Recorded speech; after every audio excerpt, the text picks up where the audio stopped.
শুভ সকাল বন্ধুরা, আজ ষষ্ঠী। আজকে আপনাদেরকে আমি দেখাবো ষষ্ঠীর কিছু নিয়ম কারণ, কিভাবে ষষ্ঠী করা হয়।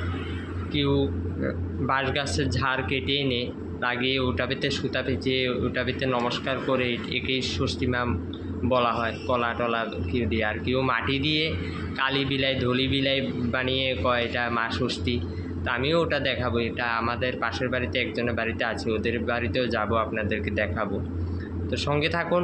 আজকের ষষ্ঠীর কিছু নিয়ম কারণ আপনাদেরকে দেখাবো। আমিও জামাইকে, আমাদের বাড়ির জামাইকে ফোন করে বলেছি আসার জন্য। আসবে কি না আসবে না বলতে পারি না, আসলে আপনাদেরকে দেখাবো ভিডিওর মাধ্যমে। তো আপনারা সঙ্গে থাকুন, দেখুন। ষষ্ঠী ঠাকুর, এটা এক পরিবারের ষষ্ঠী, এটা হচ্ছে আরব পরিবারের ষষ্ঠী। এই যে দেখুন, এটা আরব পরিবারের ষষ্ঠী। এখানকার ফ্যামিলির মানুষরা সবাই মিলে ষষ্ঠী পুজোটা দেবে। কই জানাইছো?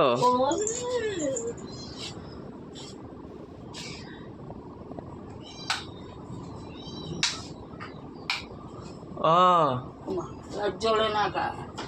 না না, হইছে তো, সুন্দর হইছে।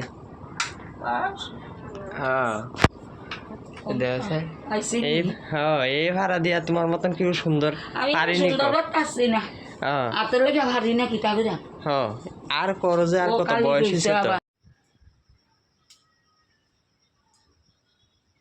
বাজার থেকে এসে দেখলাম ওরা অলরেডি ষষ্ঠী হয়ে গেছে, নিজেরা কর্ম করছে। মাংস রান্না হবে, তার জন্য আলু কুটাকাটি করে নিচ্ছে জামাই বউ মিলে। সমাপ্তি হয়ে গেছে বন্ধুরা। তো এখন আমি রাত্রে খুব আসতে আমার দেরি হয়ে গেছে, তো তার জন্য মা ষষ্ঠী দিয়ে দিয়েছে ওদেরকে। তো ওরা এসেছে, নিজেরাই কাজকর্ম করে খেয়েছে, রান্না বাড়ির আয়োজন করেছে ওরা এসে করেছে।